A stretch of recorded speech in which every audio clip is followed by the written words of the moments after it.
कल का मैथ्स का पेपर कैसा होने वाला है, यही सबसे ज्यादा सवाल है। क्योंकि भैया पिछले 2 साल से मैं पेपर प्रोटेक्शन डाल रहा हूं और जितनी बार जो बोला है वही एग्जाम में हुआ है, ये आप सब लोग जानते हो। तो मुझे बहुत सारे मैसेज आ रहे थे कि सर कल का भी पेपर प्रोटेक्शन कर दो ताकि हमको पता पड़ जाए पेपर कैसा आने वाला है। तो भैया शुरू करते हैं। Hey guys Jatin Nimla this side from Kishore. स्वागत अभिनंदन आप सभी लोगों का बहुत बहुत स्वागत है।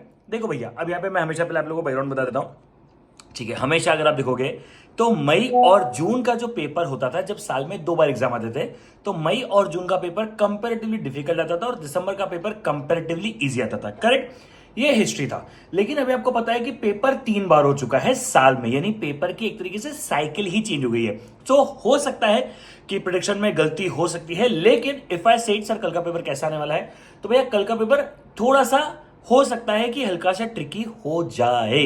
सर ट्रिकी होगा मतलब पेपर शायद लेंदी होने के चांसेस मुझे पर्सनली कम है कि पेपर बहुत लेंदी होगा, लेकिन मुझे ये जरूर लग रहा है कि पेपर में ना छोटे छोटे कंसेप्ट आ जाएंगे। ये अगर आप लोगों ने देखा हो तो अकाउंट्स में भी हुआ है, ये लॉ में भी हुआ है, और ये मैं बोलता हूं, मैं इसे बेसिक ट्रिकी कहता हूं, ठीक है। तो बेसिक ट्रिकी का मतलब क्या होता है, वो छोटे छोटे कॉन्सेप्ट्स के ऊपर क्वेश्चन आ जाएंगे। अब क्या होता है, वन लाइनर आंसर होता है या बहुत ईजी होता है, पर तुमने पढ़ा ही नहीं है। तुम बोलते सर बड़े बड़े क्वेश्चन करेंगे, सर बड़े बड़े क्वेश्चन करेंगे, सर बड़े बड़े क्वेश्चन। अरे गधो, बड़े बड़े से क्या होता है, आपको वो क्वेश्चंस करने जो एग्जाम में है, ना कि आपको क्वांटिटी या साइज के हिसाब से क्वेश्चंस करने। That should be compulsory noted, जो लोगों के दिमाग में होता नहीं है। इसीलिए सर मेरे हिसाब से अगर आपको कहो तो पेपर कैसा आने के चांसेस है, मुझे लगता है कि थोड़ा सा पेपर लेंथी शायद ही हो, लेकिन थोड़ा सा बेसिक ट्रिकी हो सकता है। यानी मैं ये नहीं कह रहा कि पेपर बहुत डिफिकल्ट होने वाला है, मैं कह रहा हूं हल्का सा हैवी होने के चांसेस हैं। अच्छा, लेकिन मैं अपनी बात को कॉन्ट्राडिक्ट भी करने वाला हूं।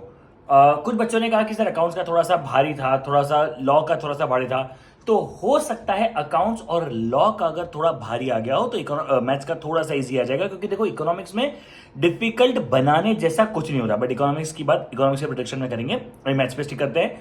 तो भैया मुझे ऐसा लगता है कि पेपर बहुत ईजी जैसा हम लोगों ने जनवरी में देखा था, वैसे की उम्मीद मुझे नहीं है। जनवरी में अगर आपको याद हो तो मैंने पेपर प्रोटेक्शन डाला था और मैंने कहा था इजी होगा, और मैंने कहा था कि और वहां पे आपने देखा हो तो सारे क्वेश्चन तो लाइन से आ गए थे, चैप्टर वाइज क्वेश्चन पेपर आया था। मुझे उतना इजी की एक्सपेक्टेशन बिल्कुल भी नहीं है।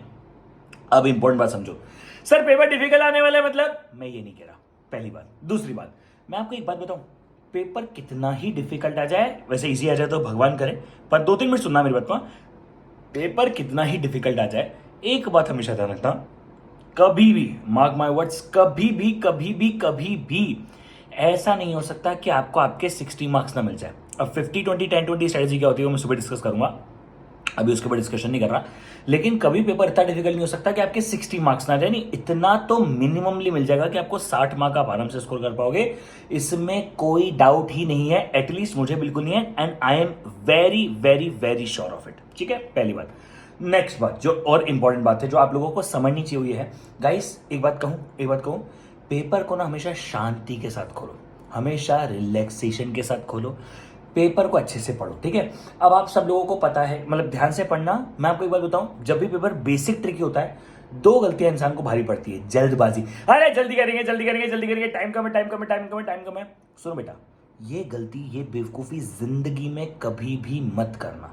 100 की जगह 80 की जगह 75 क्वेश्चन करके आना, लेकिन सही करके आना इंपॉर्टेंट है। दूसरी बात, ऑप्शंस में गलती कर देना, ऑप्शंस को अच्छे से ना पढ़ना, ये भी एक बहुत बड़ी प्रॉब्लम है।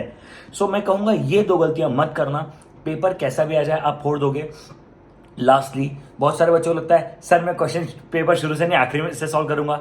बेटा इससे कोई फर्क नहीं पड़ता, ठीक है, इससे कोई फर्क नहीं पड़ता। पेपर को शुरू से स्टार्टिंग से सॉल्व करना चाहते हो, लास्ट में सॉल्व करना चाहते हो, genuinely it does not even bother. आप पेपर को अच्छे से करो, अच्छे से क्वेश्चन पढ़ो, उस पर ध्यान देना, ठीक है। पर मैं एक और बात करना चाहूंगा, मैथमेटिक्स ऑफ फाइनेंस की मुझे आराम से लगता है कि 12 से 15 क्वेश्चन आ सकते हैं। Statistical description of data, sampling और मेजर ऑफ सेल रिडंडेंसी पूरा मिलाकर आराम से 16 से 20 मार्क का आराम से आएगा, इसमें मुझे कोई डाउट नहीं है। इंडेक्स नंबर आराम से 4 या 5 मार्क का आएगा। मैं बात करूं इसमें रेशियो, प्रपोर्शन, एपी, जीपी, मैं सारे चैप्टर की बात करूं, आराम से 4 से 5 मार्क के मुझे दिख रहे हैं। मुझे वेटेज वाइज कोई ऐसा बहुत बड़ी प्रॉब्लम नहीं दिख रही है, जैसे शायद अकाउंट्स वगैरह में हो गया कि 1-2 कॉन्सेप्ट से ही ज्यादा क्वेश्चन आ गए, ऐसा मुझे मैथ्स में नहीं लग रहा है, ठीक है। अच्छे से करना, प्यार से करना और अच्छे से करना, ठीक है। और मैथ्स अच्छे से करो, फिर इकोनॉमिक्स के सारे मैराथन लाइव होने वाले हैं मेरे साथ, ठीक है।